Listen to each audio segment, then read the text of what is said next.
Olá, gente, um grande abraço, muito bom dia a todos os nossos internautas que nos acompanham ao vivo aqui pelas redes sociais. Nós estamos começando nesta quinta-feira, 25 de fevereiro, o nosso programa Passando a Limpo de hoje, contando com a sua participação, com a sua interação conosco aqui através do Facebook, da Equipe Positiva, através do nosso canal no YouTube e também através da Rádio Positiva.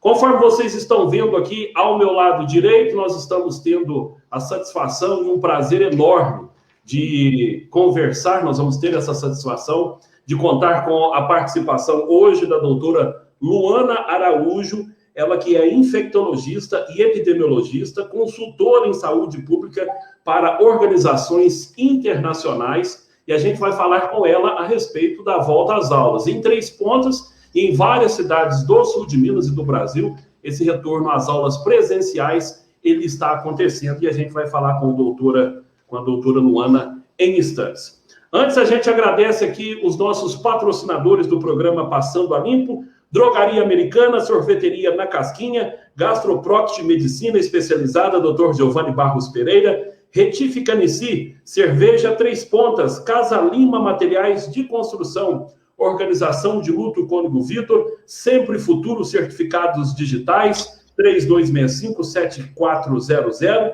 e também em nome de VM Parafusos. Agora são 9 horas, mais 23 minutos, 9h23. Doutora Luana, é um prazer falar com a senhora aqui em Três Pontas, no sul de Minas. Eu gostaria, desde já, de agradecer a sua atenção e a sua participação aqui conosco, para a gente falar de um tema tão relevante e que está sendo tão discutido atualmente. Bom dia. Bom dia, Denis. Bom dia a todo mundo que está assistindo aí hoje. É um prazer meu estar aqui com vocês. Eu acho que todas as oportunidades que a gente tiver de esclarecer, de falar a língua das pessoas, para que elas entendam exatamente o que está acontecendo, é a melhor oportunidade que a gente tem e não pode desperdiçar. Então, eu agradeço muito pelo convite e vamos lá. Doutora Luana, vamos direto ao assunto. Está sendo muito discutido aqui em Três Pontas também. Há muitas divergências em relação a muitos questionamentos em relação aí à volta às aulas presenciais. E eu gostaria de falar, de saber da senhora, inicialmente, essa questão envolvendo aí essa carta que foi feita, defendendo aí a volta às aulas presenciais e a importância disso, doutora.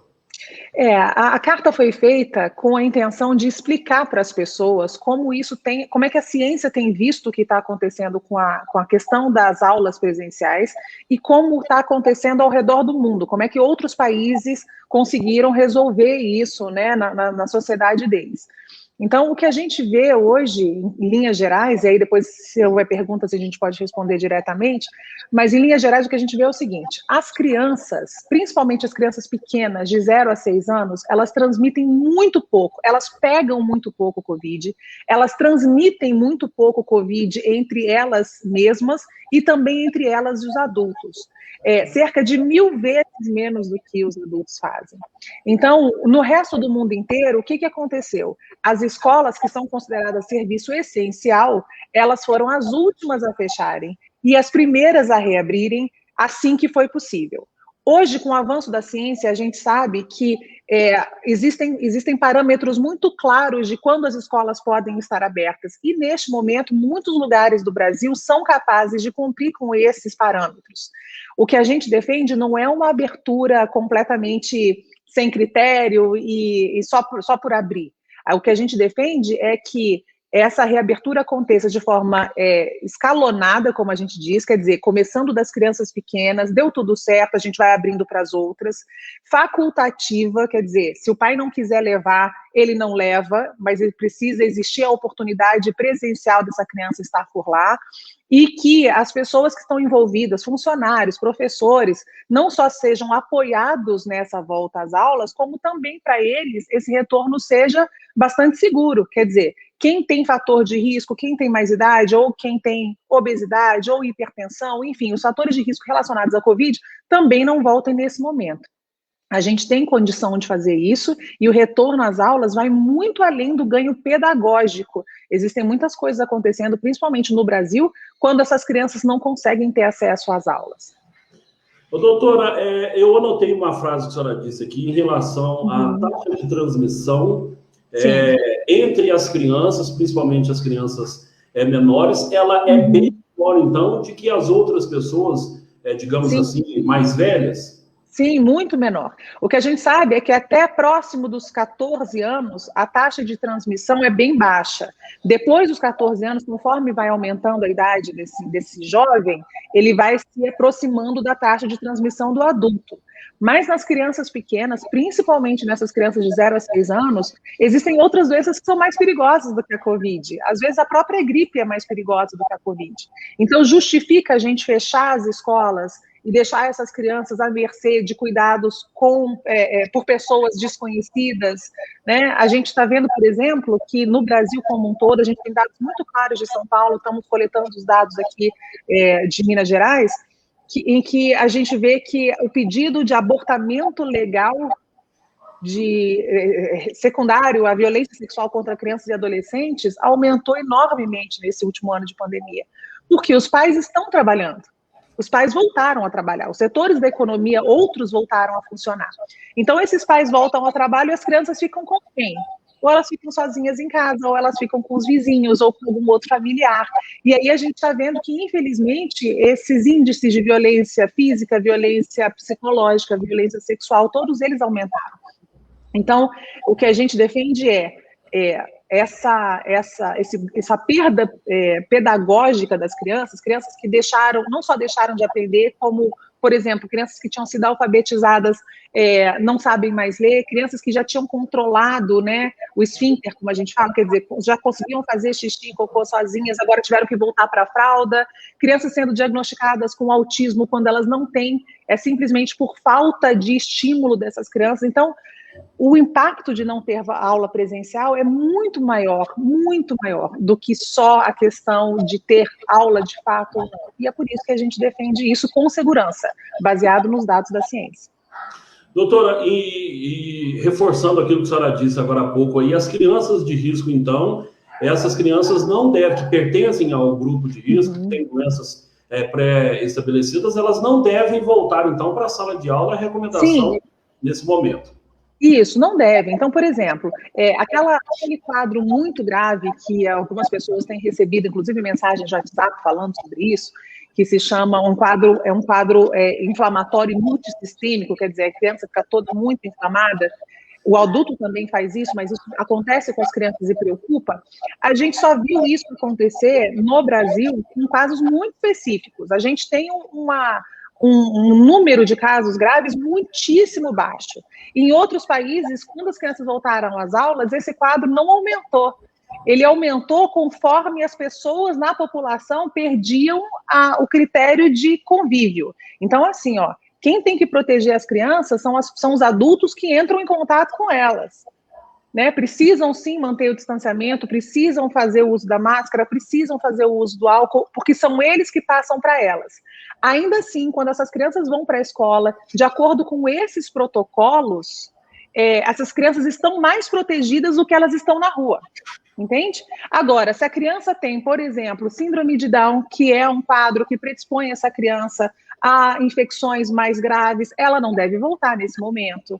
Se ela tem quadros cardiológicos que possam levar a isso, ela não deve voltar nesse momento. Se a criança tem asma grave, ela precisa ser reavaliada, porque provavelmente não pode voltar nesse momento. Agora, essas crianças são um número muito pequeno dentre o número de todas as crianças que poderiam estar sendo beneficiadas nesse sentido. Essas outras crianças, para essas mais sensíveis, a gente precisa achar uma outra solução. Elas não podem ser deixadas de lado, mas ninguém pode ser impedido no grupo de participar de uma coisa que vai ser tão importante quanto para a sociedade de um modo geral, porque a gente precisa arranjar uma solução para um outro grupo menor.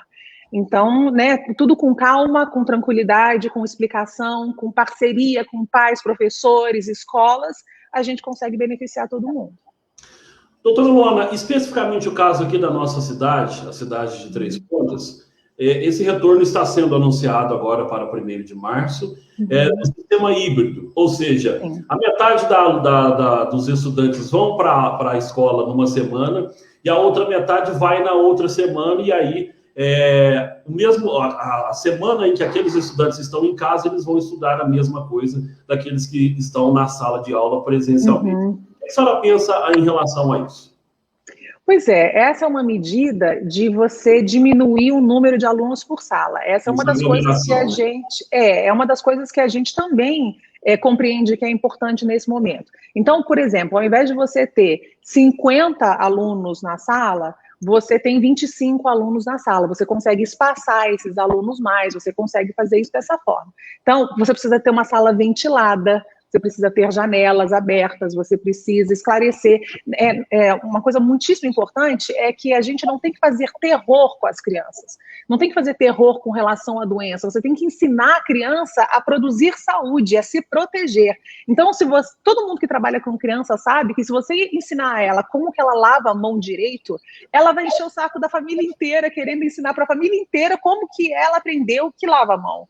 Então, a criança, ela tem muito menos preconceitos, né, com relação às informações do que o adulto. Então, ela é muito mais fácil de ser ensinado o que é certo nessa situação. Então, é muito importante que isso aconteça desse jeito. Então, essa forma híbrida do tipo, metade tem presencial e a outra metade está na internet, por exemplo, é uma solução. Mas veja só, quem é que tem acesso à internet? As pessoas de condição socioeconômica mais baixa não vão ter acesso à internet a ponto das crianças poderem passar uma semana inteira aprendendo de casa. Então, também é preciso entender que a gente tem que solucionar isso de uma forma mais rápida. Ela pode ser uma estratégia para agora, mas as crianças não podem ser desfavorecidas porque elas não têm dinheiro para ter acesso à internet. E aí, quem tem dinheiro vai estar bem porque essa família consegue resolver a questão da internet para essa criança. Então, são muitos os aspectos, né? Eu só queria deixar claro uma outra coisa, é que fatores de risco para a criança são muito específicos, assim como do adulto, né? Então, assim, quadros respiratórios leves, você vê que quando eu falei, por exemplo, asma, eu falei asma grave, porque a gente sabe que a asma leve e moderada não tem nenhuma informação mostrando que essas pessoas evoluem com um quadro mais grave. Quadros alérgicos, de uma forma geral, não mudam nada a questão da Covid, em absoluto. Então, os pais e professores e gestores precisam entender quem que a gente precisa proteger com mais afinco. E quem não estiver protegido nessa circunstância vai estar em casa também, protegido em tese contra o Covid, porque essa criança só está exatamente protegida quando está todo mundo quieto dentro de casa, e as pessoas não estão quietas dentro de casa como um todo, ficando com essa criança o dia inteiro, alguém tem que prover, alguém está saindo de casa e voltando, e essa pessoa que sai de casa e volta, simplesmente por sair, ela está se expondo ao risco da doença, e ela pode trazer para dentro de casa. A gente cansou de ver isso. Então, essa criança, medicina é sempre uma questão de probabilidade. Ela nunca é assim, tem zero chance ou 100% de chance. Ela é uma probabilidade. Então, aonde essa criança vai estar mais protegida? A gente considera hoje que com as informações que a gente tem e com as condições que a gente consegue proteger essa criança mais na escola do que dentro de casa. Doutora, é importante a gente dizer também, nessa questão da Covid-19, é que os menores de 18 anos, as pessoas que não completaram 18 anos ainda, e principalmente as crianças, elas não têm ainda uma vacina que comprove que ela, tomando a vacina, ela vai ficar imunizada, né? Então, é importante a gente citar isso também aos pais. Você tem toda a razão. Existem alguns estudos já com algumas dessas vacinas que a gente tem à disposição, por exemplo, com a vacina da Fiocruz, né, da AstraZeneca e da Oxford. Essas vacinas, elas já estão sendo testadas em menores de 18 anos. Então, é possível que daqui a alguns meses a gente tenha o resultado disso e se elas se mostrarem seguras e eficazes, a gente consiga vacinar essas crianças. Mas veja, se são os adultos, os homens, os mais velhos, aqueles obesos, hipertensos, cardiopatas, né, aquelas pessoas com características específicas que estão sob um risco maior de óbito, de doença grave e de óbito, elas precisam ser privilegiadas. Então, ainda que as crianças e adolescentes possam receber a vacina, porque elas fazem menos doença, porque elas transmitem muito menos, elas não são a prioridade nesse momento. A prioridade nesse momento é quem tem chance de uma vez que pegue, faça doença grave e morra, né? Então, a gente precisa proteger essas pessoas, porque também é importante isso. Protegendo essas pessoas, a gente protege todo o resto da sociedade. Em muitas casas, por exemplo, os pais vão sair, as crianças ficam com os avós, né? E aí, se esses avós estão protegidos, essas crianças também estão mais protegidas por tabela. Então, quando a gente fala em prioridade, a gente não está dizendo que uma vida vale mais do que a outra. A gente só está dizendo que, se a gente consegue proteger quem tem mais risco, por tabela, a gente consegue proteger muito mais gente na sociedade. Doutor, e é importante essa fala sua envolvendo aí os idosos, essa relação entre as crianças e os idosos, porque realmente existem muitas crianças que, principalmente nesse período agora, elas estão ficando com seus avós, pessoas que pertencem aí ao grupo de risco, e o grande medo das pessoas é essas crianças irem para a escola, contraírem o vírus e levar para dentro de casa para essas pessoas justamente que pertencem ao grupo de risco, né? Exatamente, mas veja, se as crianças pegam muito menos, 1000 vezes menos do que o adulto, e elas estão protegidas na escola, a chance delas pegarem lá e voltarem para casa é muitíssimo menor do que a chance que o avô e a avó têm de precisar ir a uma padaria e voltar para casa com a doença. Entende?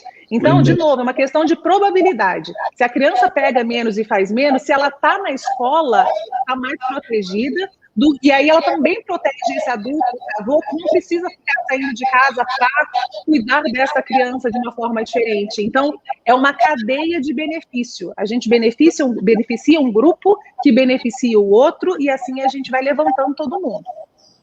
Doutora, nessa carta que foi feita com mais de 1.200 aí profissionais, entre professores, médicos, aliás, profissionais médicos, melhor dizendo, que são especialistas aí da área da saúde, há realmente esta preocupação em solucionar e dizer cientificamente de que não tem esse risco tão grande conforme as pessoas imaginam ser nesse momento ainda de pandemia, né?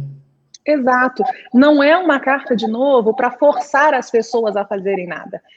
Não existe na saúde pública, quando a gente fala de benefício de uma sociedade inteira, não existe você fazer as coisas forçadas. As pessoas precisam entender, elas precisam ter acesso à informação, porque tendo acesso à informação correta, elas começam a diminuir a ansiedade, né, da preocupação, e elas começam a agir de uma forma mais lúcida e que ajuda todo mundo.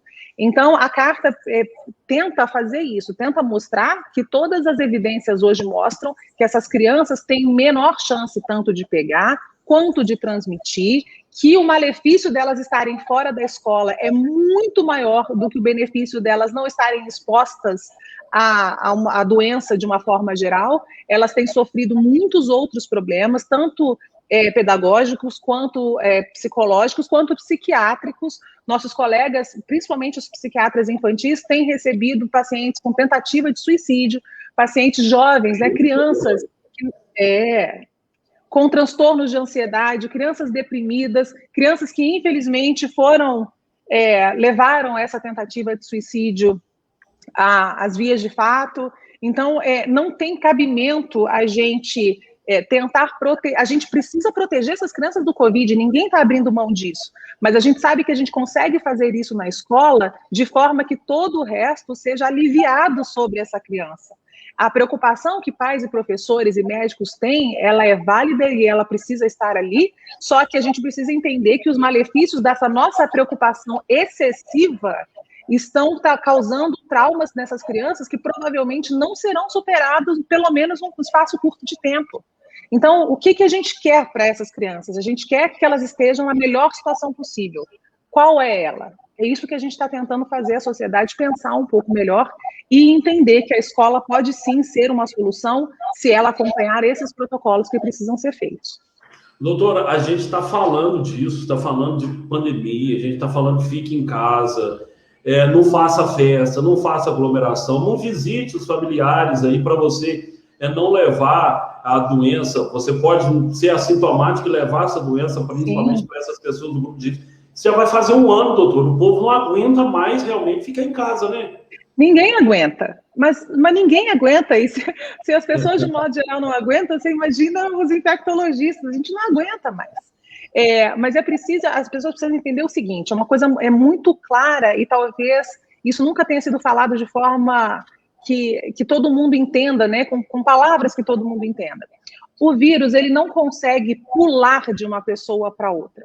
Ele não pula, ele precisa que nós estejamos perto um dos outros para que ele saia na saliva da gente e chegue até o nariz da outra pessoa.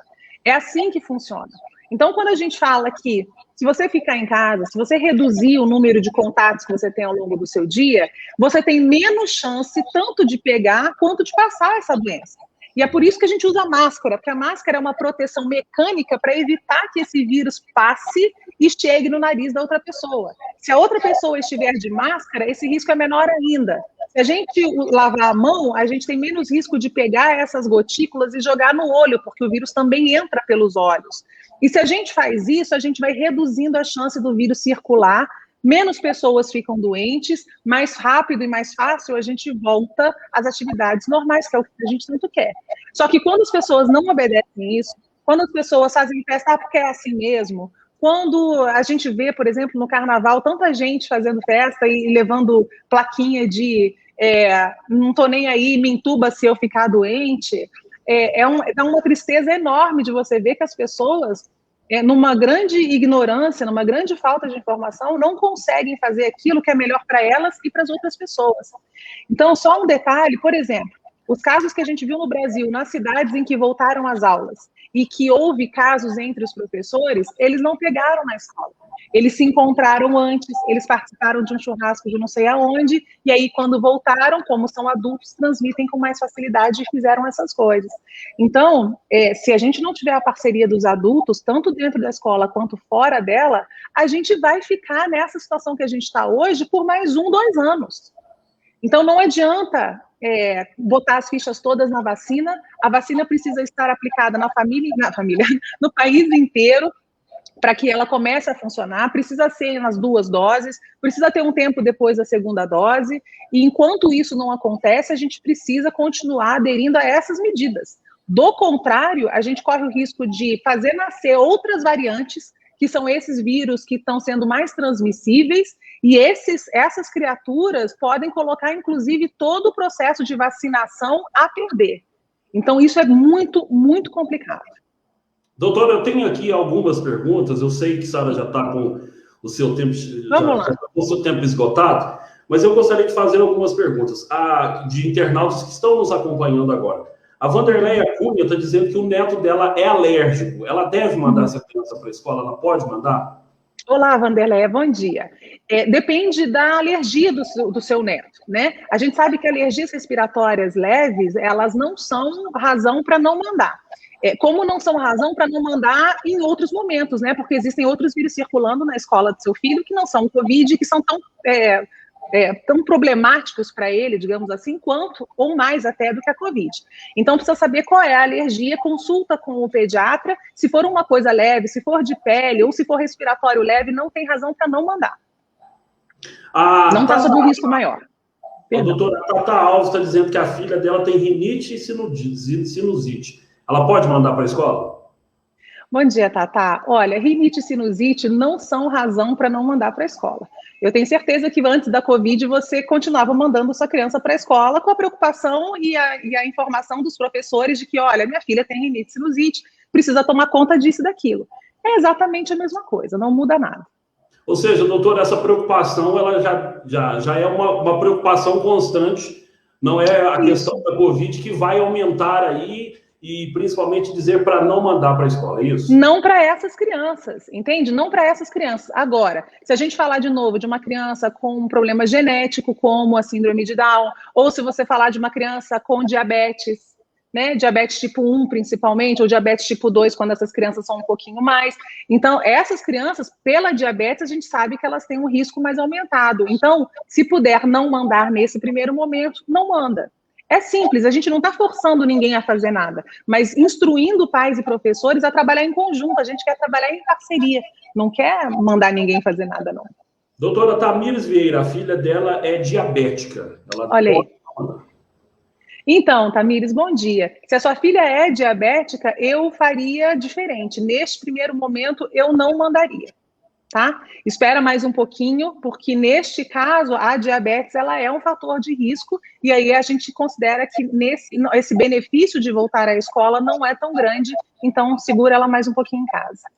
Doutora, é muito discutido nesse momento agora, falando desse retorno presencial dos estudantes para a escola, de colocar os professores nesse grupo prioritário. O que a senhora pensa sobre isso? Eu acho que os professores são um grupo... Olha só, isso tudo que a gente está falando, chega tudo no mesmo lugar. A educação é serviço essencial. Então, os professores devem ser vacinados como prioridade? Eu acredito que sim, claro, porque se eles são atividades essenciais, eles deveriam sim ser contemplados nisso. E os professores, na verdade, estão sim dentro da lista de prioridades. Eles só não são a prioridade maior, mas eles estão na lista de prioridades dessa primeira questão da vacina. O que acontece, que as pessoas precisam se lembrar, que é o seguinte: todo o resto da sociedade voltou, as pessoas sob risco das outras funções voltaram, os caixas de supermercado, os trabalhadores rurais, todo mundo voltou ao trabalho, mesmo sendo parte do grupo de risco e mesmo ainda não tendo acesso à vacina. Então, o que eu quero dizer é que, por mais essencial que essas atividades sejam, tanto a alimentação, quanto a saúde, quanto a educação, as pessoas não deixaram de exercer suas funções porque elas não tiveram acesso à vacina. E conforme elas vão tendo acesso à vacina, elas vão sendo reintegradas. Quem tem mais risco, do tipo, quem faz parte desses grupos e ainda é idoso, hipertenso, diabético, essas pessoas vão sendo reintegradas aos poucos a partir do momento que elas tiverem acesso à vacina. Agora, nenhum país no mundo esperou vacinação completa de professores para voltar à educação. Porque se a gente esperar por isso, quantos anos mais essas crianças vão ficar fora da escola? Não tem cabimento. É a mesma coisa que eu dissesse, bom, eu sou uma médica de 65 anos, estou na linha de frente, quer dizer, teria várias razões para tomar a vacina, mas não vou voltar porque eu não fui medicada. E aí, quem não fui vacinada? Quem precisar do meu serviço vai para onde? Eu não tenho condição de fazer isso, né? Porque eu sou um serviço essencial e a gente encara a educação como um serviço tão essencial quanto a saúde. Então, o que a gente, de novo, defende é que essa volta seja aos poucos, que essa volta seja fiscalizada pelo Ministério Público, que esses protocolos sejam atendidos e que, se na eventualidade de acontecer qualquer coisa que sinalize, olha, não está dando certo, a gente fecha de novo, repensa e começa. Mas se a gente ficar nessa história de só quando todo mundo estiver vacinado, só quando todos os professores estiverem vacinados, a gente não vai voltar nunca. Então eu pergunto, inclusive, para essa classe, qual é o benefício que você considera que a educação tem na sociedade? Porque se a educação for deixada de lado para sempre, a gente não vai sair disso nunca. A prova é onde a gente está agora. O Brasil é um país em que está na contramão do resto do mundo. Enquanto o resto do mundo está diminuindo a transmissão, aumentando. Doutora, resumindo isso tudo, a vida da gente tem que continuar, nós vamos ter que habituar com a Covid, ela está aí, é uma realidade. Infelizmente, ela vai continuar matando pessoas sendo internadas, leitos de UTIs sendo ocupados, mas a gente tem que viver uma vida diferente, mas a vida tem que continuar, não é isso, doutora? A vida tem que continuar dentro dos critérios de segurança e de prioridade que a gente precisa ter. A vida não tem que continuar, então eu vou fazer churrasco e tá tudo certo porque vai morrer mesmo. Não é isso. Precisamos continuar mantendo a nossa educação e entendendo o momento em que a gente está, mas mantendo os serviços prioritários, os serviços essenciais funcionando. Quais são os serviços essenciais? Alimentação, transporte, saúde e educação. Então, o que a gente está oferecendo aqui, estendendo a mão à sociedade inteira, vamos trabalhar em conjunto, vamos fazer junto isso para que vocês não se sintam sozinhos, para que a gente da saúde consiga dar a vocês o máximo de segurança que a gente consegue oferecer hoje. Vamos, Ministério Público, vamos, Executivo, vamos todo mundo fazer isso acontecer. A gente não está dizendo, professores e servidores, joguem-se ao risco e não estamos nem aí. Exatamente o oposto. vamos trabalhar juntos para que a sua realidade, na sua escola, isso seja possível de ser feito com segurança para todo mundo. Essas crianças estão sofrendo um trauma, um risco, um problema que a gente não vai conseguir resolver depois. Por favor, entendam isso, ouçam isso e aceitem o nosso pedido para que a gente trabalhe junto para que isso aconteça da melhor forma. Doutora, eu gostaria de muito, mas muito mesmo, de agradecer a sua participação aqui no nosso programa Passando a Limpo. Eu acho que esclareceu, tenho certeza que esclareceu e tirou muitas dúvidas na cabeça, na consciência de muitos pais que estavam pensando em não enviar as crianças. E a gente continua dizendo, né, doutora, que não é obrigatório todo mundo mandar, não. As prefeituras estão divulgando isso. Quem acha que não deve, não manda as crianças. Mas tem essas questões científicas, médicas, né, em de que várias crianças que os pais estão com medo podem enviar aí as crianças para a escola e, evidentemente, tomando esses devidos cuidados, que não só quem vai para a escola, mas todos nós temos. Exato, né? Isso. E só lembrar que tem gente que não, que consegue, né, que escolhe não mandar e consegue manter essa criança em casa. Mas tem muita gente que não consegue. E essa criança fica vulnerável. E essas pessoas precisam de ajuda para deixar as crianças de uma forma melhor. Então, se você é contra, não manda sua criança para a escola. Mas não tire da outra pessoa, da outra família que precisa desse recurso, a chance de oferecer um futuro melhor para os próprios filhos. É isso. Eu agradeço muito a oportunidade de estar aqui. Me coloco à disposição de vocês, se precisarem, né, da gente conversar de novo, responder perguntas. Agradeço muito de novo e espero que todo mundo fique bem e continue se protegendo. Dá certo. Doutora, um bom dia para a senhora e muito obrigado mais uma vez pela sua participação aqui conosco, tá ok? Obrigada. Bom dia a todos.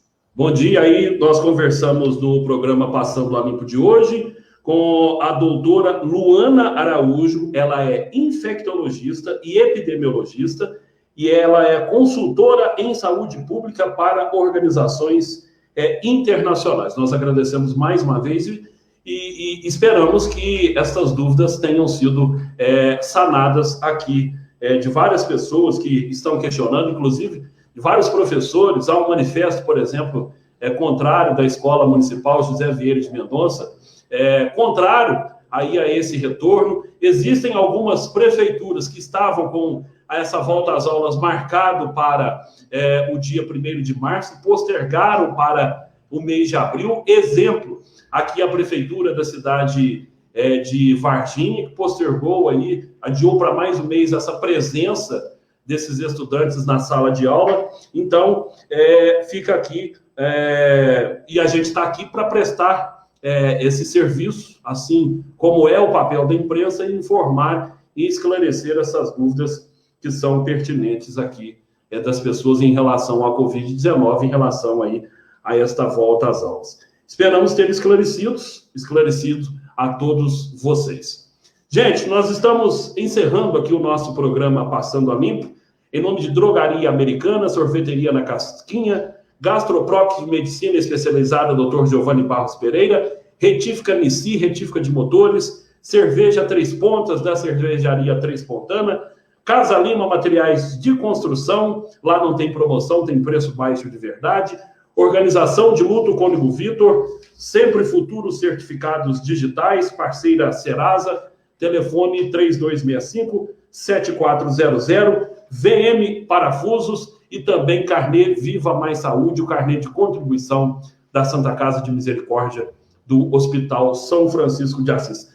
Amanhã, 9 horas da manhã, a gente está de volta aqui com o nosso Passando a Limpo, agradecendo você que esteve conosco aqui no Facebook, também no nosso canal do YouTube. Compartilhe, viu, gente? Compartilhe esse programa de hoje, que está realmente esclarecedor e vai tirar muitas dúvidas aí de quem está nesta dúvida se manda ou não o seu filho ou sua filha para a escola. Você também está nos acompanhando aí através da Rádio Equipe Positiva. Um abraço, uma excelente quinta-feira para todo mundo e até amanhã.